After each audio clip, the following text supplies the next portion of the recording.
most important thing in this combine. Selection menu, we have engine setup, pretty self-explanatory there. Usually never touch the settings. Electrical, ACS status, if you have a combine that has automation, you usually leave that off. Hydraulic setup, Gen 2, if it ever says Gen 1 or case, then we know if we have an issue with a 50 series, they should never say that. It should always be Gen 2 HHC. Drive line setup, it takes a little bit longer to load.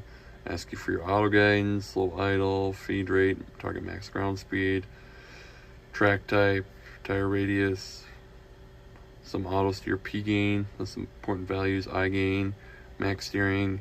If you have issues with your combine steering, you can play with these numbers a little bit. Sometimes it helps.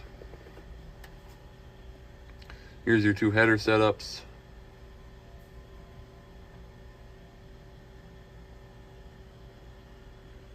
This is where you'd set up a header, put in how many sensors it has, if you want to float, how fast you want your tilt response to be, sensitivities as well in there. And then the feeder, you can configure that shift button. So if you wanted to do header features or feeder features, you'd select it there. And select your max feeder speed, number of tilt sensors also in there. Threshing setup, remote adjust rotor cage vanes. That's really the only thing you can configure in there.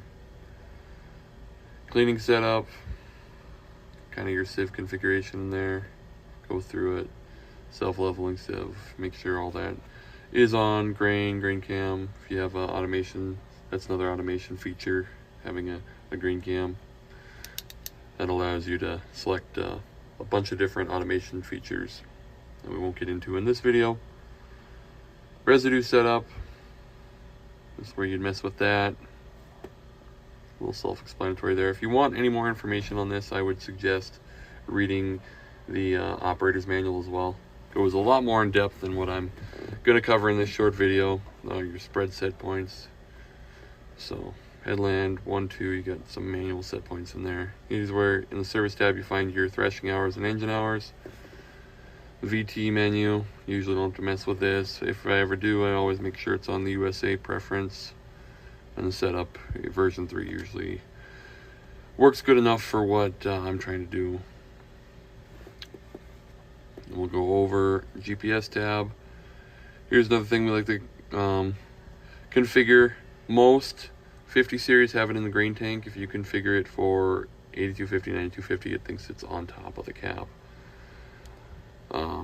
Not too different. You also have a front roof option, also have a custom option if you want to get in depth with your measurements. So right here you get your height offset and your rate offset. That is with the 8250, 9250 configuration. If you could do grain tank, then that rate offset is 0 and our height is a little different as well.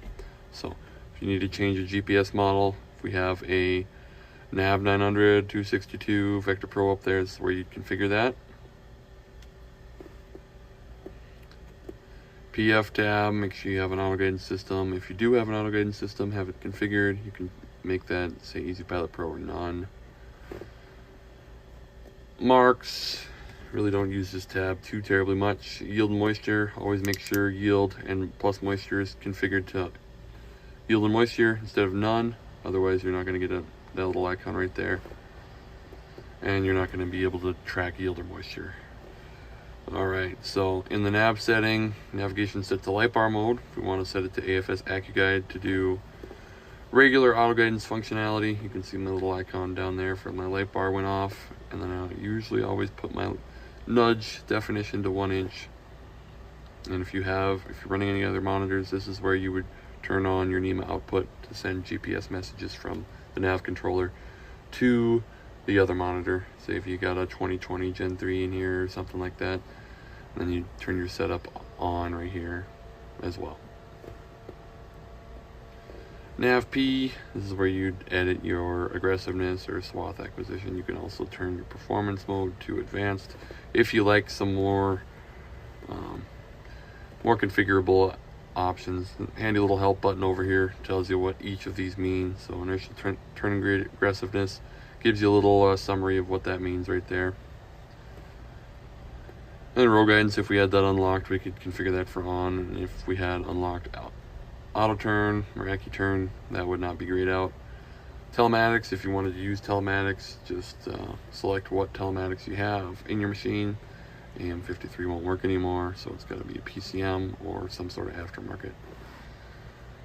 Activate tab, if you had codes that you needed to activate, you know, like AccuTurn or row guidance, you'd hit the activate button, and then you hit manual, then you'd input your code in there and hit activate. AccuSync, that's for if you have multiple machines running in the field. That's a program that's added sometimes. And then unload setup, if you got a pivoting spout, folding unload tube, and you want to select your spout operation point, this is where you do it. But that is a fairly short overview of our toolbox menu and our main run screen.